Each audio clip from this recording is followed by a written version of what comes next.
Y ahora habla el ministro de Gobierno, el jefe de gobierno de la ciudad de Buenos Aires, Waldo Wolf. La escuchamos. El asesinato del fiscal Nisman es el terreno menos claro de una película clara que se inició allí por 1992 o incluso antes, en la que su muerte marca un punto álgido, pero que continúa en estos días con los juicios que se avecinan y con los posicionamientos locales en los sucesos geopolíticos internacionales que están aconteciendo. Es decir, la manera de honrar a quien puso en blanco sobre negro la acusación de complicidad del gobierno de la presidente Cristina Fernández de Kirchner con la República Islámica de Irán, dando incluso su vida, es recordar esos contrastes y seguir esa línea. Al coraje se lo honra con coraje, a los bravos se los honra con bravura y a los justos se los honra con justicia. Alberto Nisman denunció a Cristina Fernández de Kirchner junto a una banda de cómplices y operadores que, como ya esbocé en párrafos anteriores, se animó después de la muerte de Néstor Kirchner a hacer un pacto espurio con Irán para exculpar a funcionarios del gobierno de aquel entonces que planificaron un derrame de sangre en esta misma casa, dibujando una hoja de ruta de impunidad para sus autores. Es importante resaltar la posición del presidente Néstor Kirchner, que coincidió con la de las instituciones centrales de la comunidad judía a lo largo del tiempo. El posicionamiento del presidente Néstor Kirchner respecto de la causa AMIA no solo era distinto al que tuvo su esposa después de su muerte, sino que siempre fue todo lo contrario. El fiscal Alberto Nisman escribió esta denuncia sustentada en pruebas concretas tales como escuchas, viajes, testimonios, documentos, etcétera, que a los ojos de cualquier ciudadano ameritaba la apertura de una causa. El cambio de rumbo del Poder Ejecutivo fue notorio.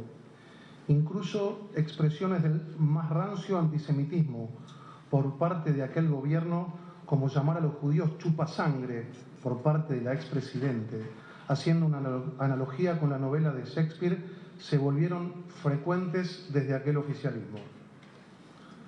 Incluso dirigentes de aquel entonces fuimos acusados de traición a la patria en una causa armada por operadores de la CIDE, Página 12 y el abogado antisemita Lavaqué.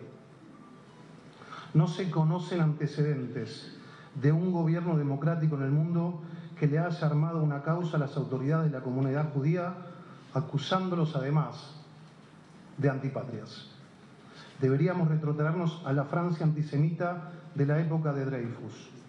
Lo mínimo que puedo hacer desde un micrófono cualquier día, pero mucho más cuando el ámbito y el momento me permiten ampliar mi voz y potenciar los valores de la honra de su legado, es decirlo con todas las letras. Es más, me retracto, no es lo mínimo que puedo hacer, sino que es lo que debo hacer.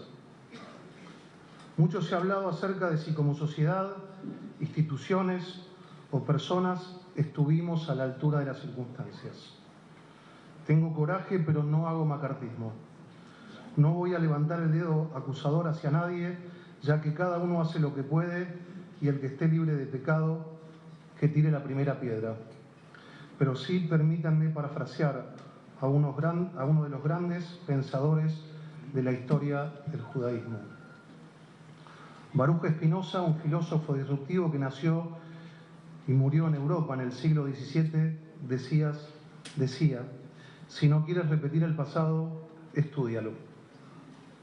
La manera de honrar al fiscal Nisman es llamar a las cosas por su nombre con respeto en las formas, pero con contundencia en los términos. El fiscal Nisman denunció a los que se sentaron un 27 de enero del año 2013, día de la conmemoración internacional de las víctimas del Holocausto, a firmar un pacto con el país que asesinó hermanos en esta casa y que llama a la destrucción de los judíos de la faz de la tierra.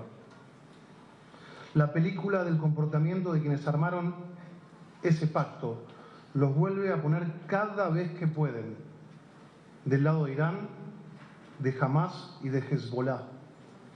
Como dije antes, la manera de honrar el coraje es con coraje, la manera de honrar la bravura es con bravura. Los demócratas en general y los judíos en particular vivimos con el alma en pena desde el 7 de octubre del año 2023 y estos días se nos estruja el corazón al ver no solo como los que se dicen neutrales equiparan civiles con terroristas, sino que somos testigos del posicionamiento pro Hamas de los mismos actores de la política que se sentaron en Abu Dhabi con Irán a entregar la causa que defendió el fiscal. Esa foto de un canciller argentino con el canciller iraní un 27 de enero es inolvidable e imperdonable. Si no queremos repetir la historia, si queremos honrar el legado del fiscal y de tantos otros que mantuvieron durante 30 años en alto las banderas de la búsqueda de justicia, aprendamos de los errores, como decía Spinoza, y tengamos el coraje de llamar las cosas por su nombre. Nunca más es una frase muy cara a los afectos de los argentinos.